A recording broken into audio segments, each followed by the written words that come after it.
Today on the Topping Show, Nike endorses child trans surgeries, evidence of the Burisma bribery with Biden come to the surface, Dodge Challenger to get a stick shift, tech companies continue to push to try to get their employees to come back to the office, Twitter to pay creators, Garth Brooks to have Bud Light in his bar, DeSantis campaign uses deepfakes of Trump in an ad, and Walgreens reveals a store with no inventory.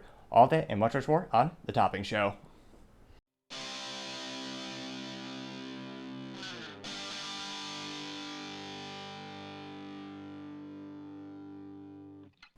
Thank you for taking the time to tune in today. Today's episode of Topping Show is sponsored by Topping Technologies. Topping Technologies is an IT value-added reseller service company with a special proficiency in IT security. Heck, I see their founder at least twice a day. Gotta say he's quite handsome and brilliant. He's me, that's the joke. If you're an IT leader and a business owner, you need a little assistance, you can reach the team at sales@toppingtechnologies.com. Now, going on to the culture part of the podcast, you have Nike. Now, Nike is currently endorsing child trans surgery for Pride Month. A very unusual stance, some might say, from a apparel company, although given the industry, perhaps not too unusual at all. Now, they have a day-by-day agenda, and they also have that major controversy. Now, they have a June 21, that's going to be their Pride Fitness Day, which, again, it doesn't sound too controversial. It's just a little fitness, probably no kids involved. June 22nd, you have their undeniable Pride sports competition. That involves drag queens. So that's starting to get a little more controversial as well as the kids start getting involved. Now, they're also going to have an all-month-long climb with Pride. So rainbow-colored route for you to climb. That's going to be June 5th to 14th. They're also going to have a July 11th, a human rights campaign, OHSU Trans Health Program for speech. They're also going to have family-friendly drag story hour, July 13th. So it becomes more and more controversial as children are involved in many of these explicitly sexual situations where you have people barely wearing any clothing, prancing about, doing all sorts of sexual-themed physical activities. Now, the big controversy is Nike directly endorsing and supporting Mr. Dr. Blair Peters, who is from the Oregon Health and Science University. He will be speaking, although I should specify his pronouns are he, they, so I am respectful, some might say. Now, on Twitter, this individual has pink hair, Elton John glasses, and he has proudly tweeted that he has admitted to performing irreversible surgeries called gender-affirming top surgery for adolescents. Now, he specifically tweeted, quote, performed gender-affirming mastectomies, top surgery, for 3 young adults and adolescents today. All had supportive parents. You could see the family relief the second we wheeled back from the OR. I could see the shift. We made it. We have a chance, unquote.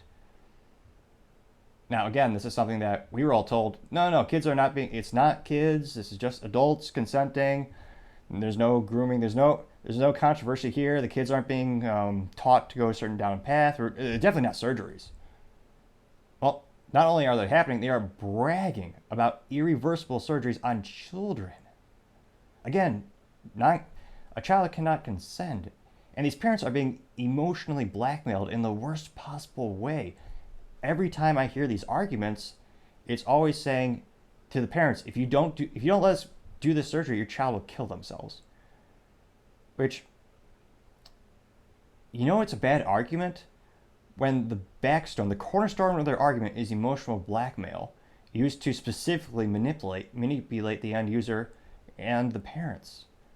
And it's not true because for thousands of years, kids were not getting that surgery, and the suicide rates have not varied in any way to suggest that affirming care affirms anything or actually decreases that risk. Now, I think a good summary of this particular person could be shown in this video, and this is something where this was a video on YouTube called Meet OHSU's Dr. Blair Peters. So this is on there. They publicly put this out there, and this has 4.7 thousand views and 15 likes, which From a statistical anomaly, yeah, to say it's not statistically possible for that to happen in terms of there's 4,000, about 5,000 people watch the video. I guarantee you thousands of people are down liking this video. But to only have, it kind of just shows you how behind closed doors, I don't think there's much support around these surgeries. I think a lot of people are scared that they'll be ostracized, completely ostracized from society. They'll lose their jobs, they'll lose their family. In some countries, including Canada, your child will be taken away if you do not affirm their ideals and perform these surgeries. That happened. Most famously, the example is documented is in Matt Walsh's documentary, What is a Woman?, where they talk about a father whose daughter was stolen from him by his wife, and the surgeries were performed regardless of his consent. And again, if you don't use your child's preferred pronouns in Canada, it's called child abuse. I'm not joking. It should be terrifying to most parents to hear that. Now, without further ado, I will play this video. And of course, the comments are deactivated. Yet another sign of your ideas. It's probably a nice way of just saying your ideas suck. Because silence, if the only way, like a lot of these topics, you see leftists, and again, I like to differentiate. You have people on the left, you have people on the right, then you have leftists who are far left, and you have the far right as well. It's astonishing how much they share in common, but if the only way you could win your argument is by complete censorship of the opposition, your idea is indefensible. Which again is why the comments are deactivated. Now, I might not like some of the comments in my videos. I've had some critiques, some illogical, but in terms of they'll just say, I'm not good, but they won't specify. Like, well, give me something, if you can quantify that, maybe I can work on it, but if you just say, I'm not good, well, that doesn't really help too much. So I might not agree with all the comments, but I always have the YouTube settings in which all comments are accepted on my videos. Because again, I might not agree with everything you say, but I will fight to the death for your right to say it. Everyone deserves free speech. Now, without further ado, let's listen to Dr. I don't think he's a real doctor, Mr. Oh, I don't know if that's his pronoun. Blair Peters. And the audacity, he's wearing a tactical turtleneck with a suit on top. Completely defeated, so it's a black turtleneck with a tan suit. Completely defeating the purpose of the tactical turtleneck. Because, obviously, very visible to see a tan suit. I myself went through my own sort of gender identity and exploration of my own queerness, and as like a teenager and young adult. Again, that's a pejorative term if you use it in one way, but this is okay. I clung to the term gay because that's all I had, that's all I knew, but it never felt right. I never felt at home in that label, and it was over time as I started engaging. The music is quite entertaining. More and more of the queer, trans, and gender diverse population that I really felt comfortable and started encountering people that looked like and felt like I felt, and learned the language that they used, and then really found the labels that I apply to myself, which are queer, gender diverse, and that's where I live. I'm Blair Peters. I use he, they pronouns. I'm a plastic and reconstructive surgeon at OHS. Not a doctor. I made a mistake. It's a plastic and reconstructive surgeon, which I thought exclusively was in Beverly Hills, but. And I specialize in gender affirming and peripheral nerve surgery. I describe gender affirming surgery as using surgery to help someone physically actualize their internal sense of self. So I view surgery as changing something that makes someone feel dysphoric to make them feel euphoric and better and more comfortable in their own body. I stopped that because we don't have any long-term studies on this. Also, they're children, they can't consent. But Peter is claiming that it'll help them long-term, but we don't have any long-term studies to show that. We're just guessing. They're literally the medical industry is treating children as guinea pigs right now, which, again, in the past would be unfathomable, and everyone, left, right, center, everyone would agree that's not appropriate for children. Although, perhaps they admire Joseph Mendele, who was a World War II doctor on the bad guy's side, and their experiments were shared similarities. Body, when someone sees their vulva for the first time, and you can see that you've just lifted this huge burden off of them completely. Or, I have an adolescent patient that hasn't been going to school for months and is completely socially isolated and is having just like an extremely difficult time, and they come back to clinic 2 months after top surgery and they're like, I need to expand on the point when Dr. Peters, when they say top surgery, that is quite literally removing the breast tissue from a child female girl. Quite literally removing perfectly healthy body parts. So the term is much, much worse than it possibly sounds. exuberant teenager in school, planning the rest of their life, thriving all of a sudden. And there are so few things that you can do in medicine and in surgery where a few hours in the operating room can completely transform somebody. And that's a pretty amazing way to spend your life, especially as a queer person and a gender diverse person that gets it in some ways, not all, but in some. That's another big point of contention and debate as well. There are actually whole groups. There's actually a Twitter handle and a group of people called Groomers Against, or Gays Against Groomers. Now, the philosophy that they are arguing is that you have for example, a young boy who's growing up and they're attracted towards men, so they would have been an adult gay man, but with the surgery, they are no longer going to be a part of that group of that community. Now they're going to be in a different one. So to say that all these communities agree is not that simplistic, and it's not that cut and dry. There are a lot of debates and different ideas going back and forth. Unfortunately, many of them are being silenced, which I think is a big concern everyone should be aware of.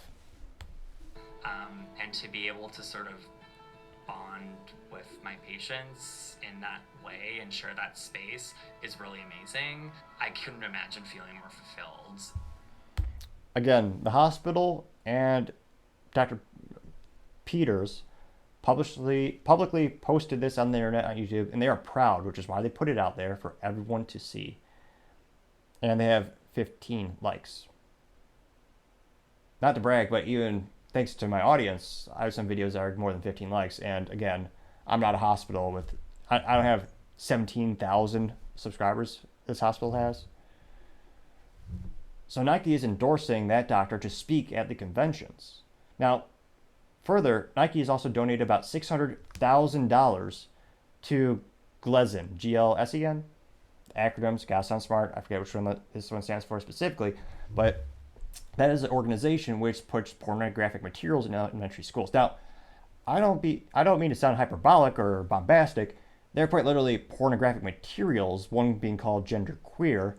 And that book, which is the actual title of the book, if you open it, it has descriptive pictures showing sexual positions and sexual acts. If you were to take that book and go to a bus station as an adult, or if you go to a public park as an adult and show that to a child, you would be rightfully arrested for child abuse. Because, again, it's a child and not appropriate. But this nonprofit is intentionally putting it in schools. Many of these teachers are proudly propping it up and shoving it in front of their children's face. And again, the word age appropriate seems to have eluded modern society in many ways. There are times and places for certain conversations at certain milestones of a child's life. And it seems like society is all bent on removing a child's innocence as soon as possible. And as cliche as it sounds, just let kids be kids. These aren't appropriate themes for them. And a lot of people who are in the middle, they're starting to become conservative just because they feel so alienated by these themes and these ideals and these actions that are being steamrolled and shoved down society.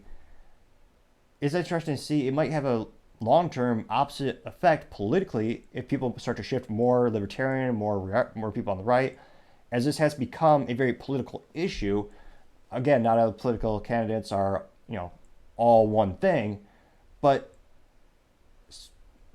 generally speaking, people on the left are in favor of this, and people on the right, as in Republicans versus Democrats, people on the right are against it. It's become a very bifurcating political issue dividing the United States. Again, I would have thought this would unite more people than it would divide, just because, again, once you're 18, very few. The debate is really not once you're an adult. There's very few people. I know one or two. I know Matt Walsh is of the point or of the opinion that trans surgery is inappropriate for anyone. But the average person, I believe, once you become 18, you're a legal adult. You should have the autonomy, and they believe that you should be able to do those types of surgeries. The big concern right here is the children who cannot consent. It's the same logical reason. They cannot buy cigarettes. They cannot get a tattoo. They cannot drink. But somehow they want this one exception, which again is no long-term studies. We don't know what's going to happen to them, but we do know it's irreversible with these surgeries. And it's astonishing that Nike, a giant brand, although it's not too surprising because I know it's fashion, but they've thrown their hat into the ring. Now, will there be a huge boycott against Nike? I'm a little pessimistic because Nike they actually did hire the trans activist Dylan Mulvaney, which the big backlash against Bud Light was because they hired Dylan, whose, again, average audience is about 15 years old, and the Bud Light boycott is about $26 billion of their stock gone. Now, that really ignited the debate as well as the idea of conservatives actually executing a successful boycott. Now, Nike hired Dylan and again, he has not had the surgery, but he is a biological man identifying as a woman, and Dylan was wearing bras. Nike did that, and there wasn't too much pushback. It really didn't get a lot of media attention. Everyone seemed to bring it. A couple people brought it up, but the average person wasn't really going all out to avoid it. Perhaps because it's more of a product that lasts a long time. Beer you buy if you're an alcoholic I'm sure you buy it every day, unfortunately, but a lot of people may buy beer once a week when they go grocery shopping, but clothing you buy every couple of years, swimsuits every 10, 20 years. I mean, I think I make my swimsuits probably last around 10, 12 years pop. But because the frequency of purchase is so far spread out, it'll be interesting to see, but I'm not sure if it'll have you're not going to see the short-term effect on their stock price or their sales, but time shall tell to see, and it's interesting that Nike has made this decision to go down that rabbit hole.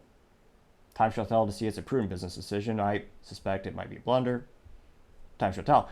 Thank you, everyone, for taking the time to tune in today. Cannot thank you enough for your time, taking the time to like, subscribe, and comment. All the feedback is greatly appreciated. Also, don't forget to tell your family, tell your friends, tell your coworkers, heck, tell your enemies, tell anyone and everyone to stay safe and fight the good fight.